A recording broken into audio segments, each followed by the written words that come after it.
मैं हूं एडवोकेट राहुल मिश्रा और आज इस वीडियो के थ्रू हम लोग समझने की कोशिश करेंगे कि आपका और आपकी वाइफ के बीच कोई मैट्रिमोनियल डिस्प्यूट चला और आपकी वाइफ आपके ससुराल में यानी कि अपने मायके में जाके बैठ गई और वो अब अपने घर आने को तैयार नहीं। आप उनके रिश्तेदारों के थ्रू उनको बुलाने की कोशिश की, आपने अनेकों फ़ोन कॉल्स करी और आपने सेक्शन 9 का नोटिस भी दाखिल कर दिया। 2 साल बीत गए हैं, आपकी पत्नी आने को तैयार नहीं। तो ऐसी कंडीशन में आप क्या करेंगे? ऐसी कंडीशन में आप डाइवोर्स फाइल करेंगे, क्योंकि आप भी अपनी मैट्रिमोनियल लाइफ को आगे बढ़ाना चाहते हैं, अपना वंश आगे बढ़ाना चाहते हैं। आपने जिस लिए शादी करी है, बेसिकली अपने माता पिता की देख रेख के लिए, अपने मेंटल सेटिस्फैक्शन के लिए, वो सारी चीज़ें आप कर नहीं पा रहे हैं इस वजह से, क्योंकि आपकी एक मैरिज अटकी हुई है और वाइफ आने को तैयार नहीं है। तो ऐसी कंडीशन में आपके मन में क्या आएगा? क्या करूं? तो आप डाइवोर्स पिटीशन दाखिल करोगे, जाहिर सी बात है, डाइवोर्स के लिए जाओगे।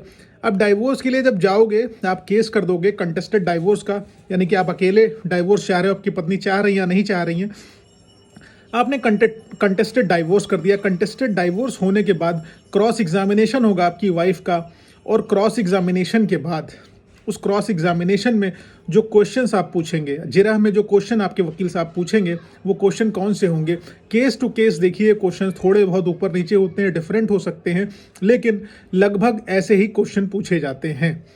हम लोग वीडियो स्टार्ट करें उससे पहले हमेशा की तरह मेरी आपसे रिक्वेस्ट है कि अगर आप लोग चैनल पर नए हैं या पहली बार आए हैं तो प्लीज़ इसे लाइक शेयर सब्सक्राइब करना ना भूलिएगा। साथ ही साथ मैं आपको कहूँगा कि अगर आप मुझसे पर्सनली बात करना चाहते हैं, if you are interested in talking to me, किसी केस रिलेटेड या किसी मामले में आप मुझसे कोई सलाह चाहते हैं या बात करना चाहते हैं, तो मेरा नंबर आपको डिस्क्रिप्शन में मिल जाएगा। व्हाट्सएप के थ्रू पहले बुकिंग कराइए, अपना अपॉइंटमेंट फिक्स कराइए। अपॉइंटमेंट फिक्स होने के बाद ही मैं आपसे बात कर पाऊंगा। मेरे लिए हर व्यक्ति से बात कर पाना विदाउट अपॉइंटमेंट संभव नहीं है, इसलिए बिना अपॉइंटमेंट के मैं आपसे कन्वर्सेशन नहीं कर पाऊंगा। चलिए हम लोग वीडियो स्टार्ट करते हैं। जब देखिए क्रॉस एग्जामिनेशन ऑफ वाइफ होना है जो है आपके सेक्शन 13 में, तब आप क्या करने वाले हैं, आप क्या क्या क्वेश्चन पूछेंगे, आज हम लोग यही स्टार्ट करेंगे। जैसे क्रॉस एग्जामिनेशन में पूछा जाता है कि आपकी शादी कब हुई थी, तो शादी की डेट फिक्स करा लेनी है, पहला क्वेश्चन। चाहे वो हस्बैंड का क्रॉस एग्जामिनेशन हो, वाइफ का क्रॉस एग्जामिनेशन हो, चाहे किसी भी मैटर में क्रॉस एग्जामिनेशन हस्बैंड वाइफ से रिलेटेड है अगर, तो यही पूछा जाता है कि आपकी शादी कब हुई थी। तो पहला क्वेश्चन ये कॉमन है, आपकी शादी कब हुई थी। अगला क्वेश्चन पूछा जाएगा, आप कितनी समय ससुराल में रहीं।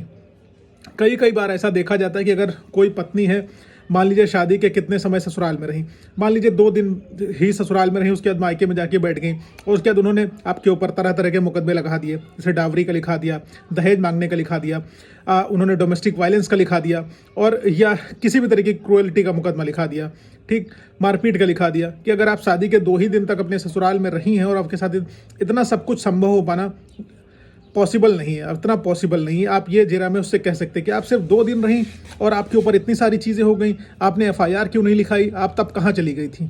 और अगर वो डिले करती है FIR और इन सब चीज़ों में, तब आप उससे पूछेंगे। उसके बाद अगला क्वेश्चन आप पूछेंगे कि आपने बताइए ससुराल कब छोड़ा था, उससे डेट फिक्स कराइए। हो सकता है आपने 498A के पिटिशन में कुछ और लिख के आई हो, 125 में कुछ और लिख के आई हो, डोमेस्टिक वायलेंस में कुछ और लिख के आई हो, तो यहाँ पर उससे फिक्स कराइए कि वो जो है कब गई थी ससुराल से अपने, ठीक, एग्जैक्ट डेट उससे पता चल जाएगी, जिससे अगर थोड़ा सा भी कॉन्ट्रडिक्शन होगा तो आप उसको जो है जस्टिफाई कर पाएंगे, आप उसको काउंटर कर पाएंगे, ठीक है। क्योंकि देखिए सच को क्या होता है, याद करने की ज़रूरत नहीं होती। जो सच होता है वो आपको एकदम ज़बान पर रटा होता है, जो झूठ होता है उसको आपको याद करने की कोई भी आवश्यकता नहीं है, क्योंकि अगर वो झूठ होगा तो आप जाहिर सी बात है उसको पकड़ ले जाएंगे। झूठ याद करने की ज़रूरत होती है, और अगर कॉन्ट्रडिक्शन हर जगह होगा, झूठ होगा तो डेफिनेटली कॉन्ट्रडिक्शन होगा, वो पकड़ जाएगी।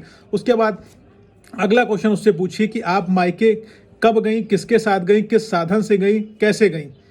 क्योंकि यहाँ पर हो सकता है उसने, मैं फिर बता रहा हूँ कि 498A में, डोमेस्टिक वायलेंस में अलग अलग डेट्स लिखी हो, कॉन्ट्रडिक्शन निकाले। यहाँ पर आपका काम क्या है, एज अच्छा काउंसिल, एज अच्छा लॉयर, तो आपका काम क्या है, उसके स्टेटमेंट में कॉन्ट्रडिक्शन निकाले। कई बार क्या होता है, आप मुकदमा हार भी रहे होते हैं, लेकिन जब जिरह की बात होती है, आपके वकील साहब अपनी एफिशिएंसी, वहाँ पर इफेक्टिवनेस प्रूव करते हैं और जिरह के माध्यम से ही मुकदमा निकाल ले जाते हैं आपके फेवर में।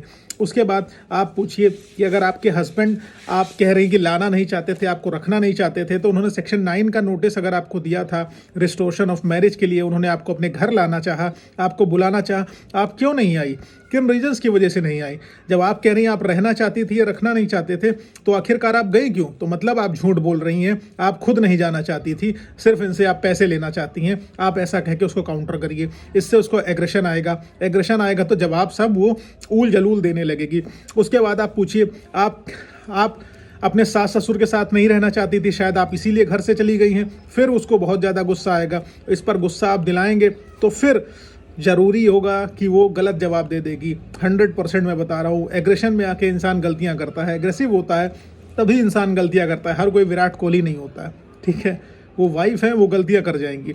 उसके बाद कहिए कि अगर आपके सास ससुर आपके साथ क्रूएलिटी कर रहे थे, मारपीट कर रहे थे, लेट से वो 2 साल से मायके में रह रहे हैं, तो अभी तक आप कहाँ थी? आपने एफआईआर क्यों नहीं कराई अपने सास ससुर के ऊपर या हस्बैंड के ऊपर, जब वो लगातार आपके साथ 2 साल से क्रूएलिटी करते हुए चले आ रहे थे? तो आप कहाँ थी? आपने एफआईआर क्यों नहीं लॉन्च कराई इस मामले में? तो फिर यहाँ पर वो फंस जाएंगे डिले इन एफआईआर के मैटर को लेके। तो इससे फिर क्लेरिफाई आप होगा, उसको फिर आप कहिए कि आपने जानबूझ के नहीं करा, क्योंकि सिर्फ आपको पैसा चाहिए, तब आपके पास कोई एविडेंस नहीं थे। आपने सोचा कि धमकियों के माध्यम से मैं अपने पति और उसके घर वालों से पैसे निकाल लूँगी, लेकिन आप निकाल नहीं पाई, इसलिए अब आपको मजबूरी में आना पड़ा हुआ है। जब आपके हस्बैंड ने सेक्शन 13 का जो है केस फाइल किया, यानी कि डाइवोर्स पिटीशन फाइल करी, ठीक, उसके बाद उससे अगला क्वेश्चन पूछिए कि आप अपने मायके में कितने समय से रह रही थी और आपके हस्बैंड ने आप मिलने की कोशिश करी, आप मिली उनसे। तो जनरली क्या होता है, हस्बैंड्स के नंबर वगैरह ब्लॉक हो जाते हैं, मिलने उलने नहीं दिया जाता है। फिर अगर इनकेस बच्चे हैं तो अगला क्वेश्चन उनसे पूछिए, क्या आपने अपने बच्चों को अपने हस्बैंड से मिलने दिया? अगर वो कहेगी कि नहीं मिलने दिया, तो इसको आप क्रूएलिटी का आधार बनाइए। क्रूएलिटी डाइवोर्स का ग्राउंड होता है कि एक फादर है जो उसका बच्चे से वात्सल्य होगा, उससे कहिए कि आप अकेले उस बच्चे को जन्म देने वाली थी कि आपके हस्बैंड का भी इन्वॉल्वमेंट था, क्योंकि दोनों की वजह से ही वो बच्चा है, इसलिए आपने उस बच्चे को नहीं मिलने दिया। तो उस बच्चे के मौलिक अधिकारों के साथ साथ उस फादर के मौलिक अधिकारों का भी आपने हनन करा, आपने अपने बच्चे से उसको मिलने नहीं दिया। ये आपकी गलती है, ये साबित करता है कि आपने अपने हस्बैंड के साथ क्रूएलिटी करी। इस आधार पर भी आपका हस्बैंड आपसे डाइवोर्स मांग सकता है, ठीक है। उसके बाद कहिए, आपने अपने हस्बैंड के अगेंस्ट कौन कौन से केस कर रखे हुए हैं, ये बताइए।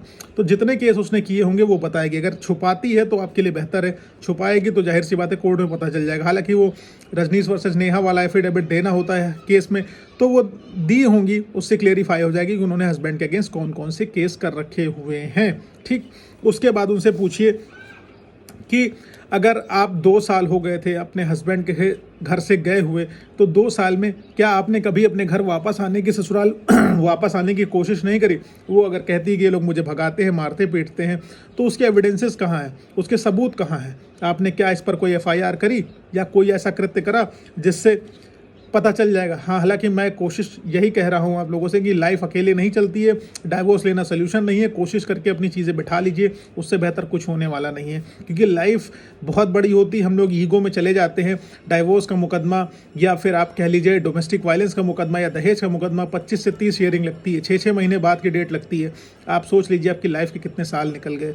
और अगर हार गए तो अपील में चले जाते हैं। फिर सोचिए 10-15 साल आप ऐसे मुकदमे में निकाल देंगे तो आपका जीवन नष्ट हो जाएगा, इसलिए इसको अवॉइड करिए। खैर, अगले क्वेश्चन पे हम लोग आते हैं कि आपने अपने पति पर पहला केस कब किया, और इससे क्लियर हो जाएगा कि उसने बहुत पहले कर दिया था, मतलब उसका अपने पति को डराने का ही इंटेंशन था। फिर यहाँ पे आप क्रूएलिटी का ग्राउंड लीजिए।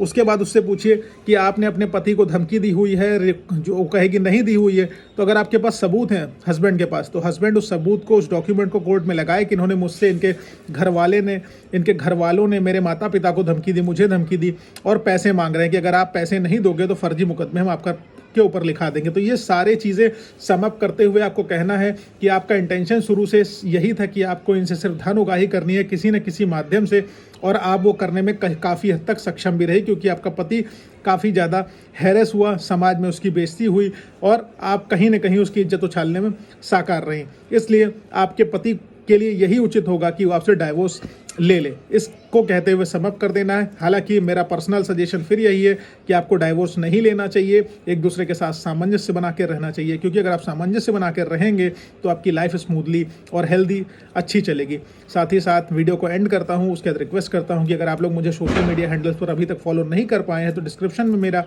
लिंक है इंस्टाग्राम, फेसबुक, ट्विटर का, आप मुझे वहाँ फॉलो करिए और मुझसे बात करिए।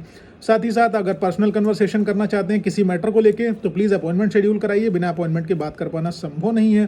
फिर कहूँगा लाइक शेयर सब्सक्राइब करना मत भूलिएगा। Thank you so much. जय हिंद, जय भारत, वंदे मातरम, भारत माता की जय।